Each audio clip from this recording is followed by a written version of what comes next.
These are the faces of the government officials behind Chokepoint 2.0, a fiasco to kill Bitcoin that will actually push it to more than $1 million.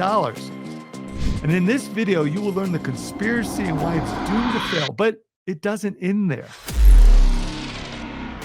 I think there's an even deeper twist to the story these government officials are ignoring, and it has nothing to do with money. It has everything to do with trust. Let's uncover the truth. I've been in Bitcoin and crypto since 2017, and I've always found people's discussion of trust lacking. They say things like Bitcoin replaces trust with code. Well, that may be true in theory, and I've read the white papers, but that's just brutally ignorant of basic human psychology. Trust is like the autopilot we rely on to navigate life's complexities, allowing us to focus on moving forward without constantly questioning every single churn. It just makes life easier. Despite all reasons not to, people trust systems like the banking system with their paycheck and savings and even their retirement. You see, Bitcoin doesn't need trust to operate. It has math, electricity, and code for that, but it's competing for trust in people's minds for it to be adopted. Trust that it will live up to its promise of unchangeable, uncensorable money. And that's not easy. Despite banks being some of the least trusted institutions in our lives, they retain a strong trust advantage when you measure the numbers.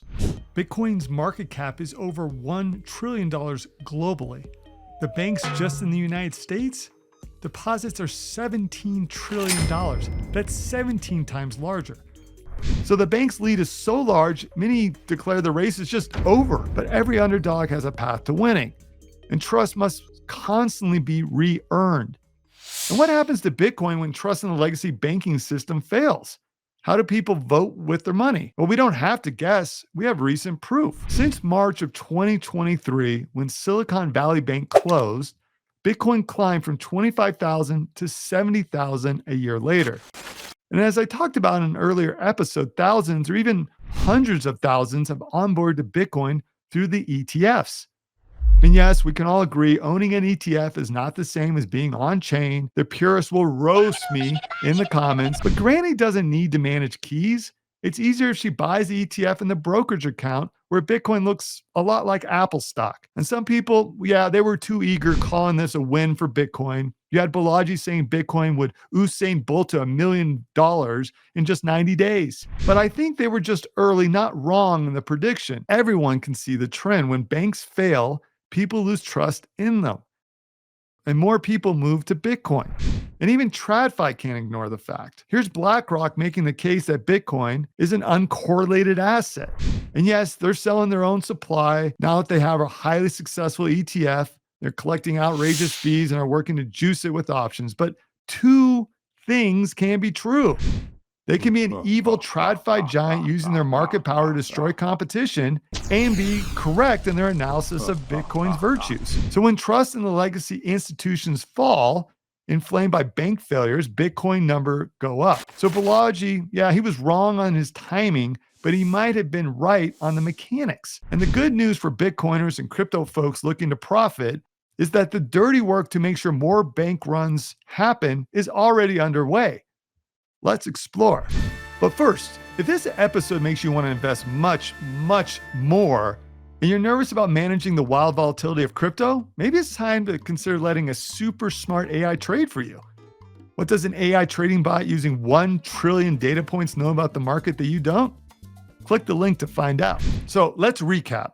Trust is missing for the masses to adopt Bitcoin. Bank failures make it easier for people to shift their trust to Bitcoin, and it turns out governments will cause more bank failures with programs like Chokepoint 2.0, accelerating the great trust migration. And here's how that happens. The common understanding of how a bank fails goes something like this. The bank takes deposits, they make risky loans, a crisis occurs, and it runs out of cash to pay deposits. Oh, you evil, evil, greedy bankers, I can't believe you did this to us.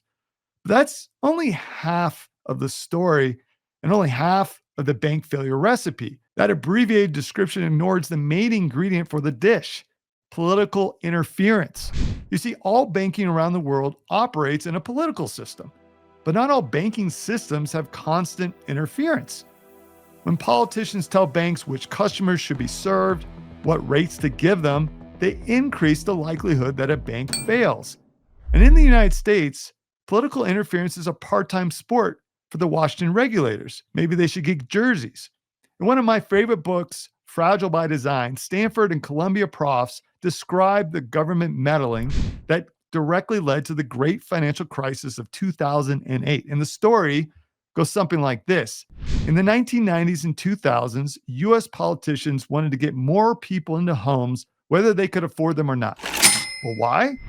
The politicians couldn't think of any sound ways to grow the economy or increase wages. So they figured everyone owning a home, whether they had the money or not, was the next best thing. And the easiest path forward was to pressure banks to lower their lending standards for these home buyers. In exchange for helping the government, the banks were given licenses to expand their businesses to new locations. No downside, right? A home for everybody. Woohoo! Well, this and other poor decisions from both public and private enterprises led to the great collapse of 2008. The great bank failure Armageddon, a closure of 500 banks over 7 years. That's a 20x increase from the previous period. Man, you know that if Bitcoin had been around at that time, Peter Schiff would have canceled his membership to the Gold Club and be running ads on MySpace to get people to hop in before it hit $10 million. So how much interference did we see from Chokepoint 2.0? Plenty. In case you're unfamiliar, Chokepoint 2.0 is a program to prevent crypto companies from accessing legal banking services in the United States. And just like in Brazilian Jiu-Jitsu, where the goal is to slowly work your way into a position to choke out your opponent, Chokepoint 2.0 wanted to squeeze Bitcoin and crypto until they pass out from a lack of financial oxygen. The program led to the closure of 2 crypto-friendly banks, Signature and Silvergate. For a moment, let's focus on Silvergate Bank because this is where the interference is setting up the industry for a mountain of bank failures. So a bit of background on them. The bank operates services for crypto since 2016, and despite having customers and assets exposed to the FTX collapse in 2022, they remain solvent. They never stopped customer withdrawals. No bank failure. Was that enough for the masterminds behind Chokepoint 2.0? No, not even close. You can practically hear those vultures screaming, more blood, more blood. After the FTX collapse, regulators informally demanded that the bank reduce their crypto deposits to no more than 15%, making their business model unworkable. As Nick Carter put it, that's like telling Domino's Pizza that the majority of its orders need to be for pasta, not pizza. No grazie. So regulators interfered with a functioning bank and it closed down. And now you got to realize the dirty work isn't over. Just like in 2008, where political interference led to 500 bank closures, Chokepoint 2.0 paves the way for more, not fewer banks to close. Well, how exactly? Well, with this established rule or decision that you can only accept up to 15% of deposits in crypto, you limit the amount of services any one bank can offer the industry. You eliminate specialization. And I'm going to completely bastardize Nick Carter's analogy right now and tell you it's something like telling every Italian restaurant in the United States, you're free to offer pizza, but even if you import a pizzaiolo directly from Rome, you build a 700-degree pizza oven, and twice a week you fly in Roma tomatoes directly from Naples, you're only allowed to sell 10 pizzas a night. Even if demand for pizza is sky high, why would you ever invest in specializing in creating that master pizza restaurant? So in the banking world, deposits will now go to more banks. Banks with less understanding of crypto-specific risks. Ones that are more likely to experience a bank run and if a crisis hits. Think of it as like interference 1.0, the way you would plan interference if you wanted to. And it lights a match next to the bank failure forest. More banks are likely to fail from crypto-related risks than ever before. And when that fire ignites and burns down the banking forest, people might just shift their trust from banks to Bitcoin. And now you understand why Chokepoint 2.0 will likely kill trust in banks over time and make Bitcoin skyrocket. But this got me thinking, what if Bitcoin competes for trust from other systems outside of banking? Is the potential pie even larger? As I explained earlier, Bitcoin's superpower isn't its price. It's the trust Bitcoin accumulates as more people adopt it. Do you know people saying, oh, I wish I had less Bitcoin? Never. And what makes a symbol like Bitcoin more trustworthy? unprovoked and unwarranted attacks from people in power. The same kind of attacks that came from the architects behind Chokepoint 2.0. The people who violated any promise they made as politicians and elected officials to be transparent, accountable, and honest, just so they could potentially put the sleeper hold on Bitcoin and watch it go to sleep 6 feet under. They might as well film themselves laughing like cartoon villains while they burn the Constitution and Bill of Rights chanting, "Screw the people." It's ironic, right? When you attack Bitcoin in this manner, secretively, covertly, and in an unaccountable manner, you plant a question in the mind of the trusting masses. Why is it worth hating that much? And then curious people start to study Bitcoin, realizing it isn't really the boogeyman you made it out to be.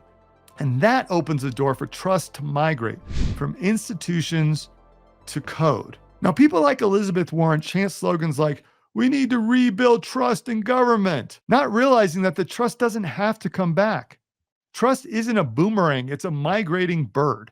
Like the great Canadian geese, trust can migrate to a new climate to enjoy warmer sun and less hostile environments, where it doesn't have to worry about getting choked out by an overzealous bureaucrat. The people now have a global, immutable, tamper-resistant, transparent solution that can always be verified and doesn't require trust. They can put their faith in code, a tool that makes promises it literally cannot break. And once voters wake up to that fact, it won't matter how many chokepoint programs the government runs. Bitcoin adoption will dominate. This is the final end game for adoption. This is how Bitcoin wins.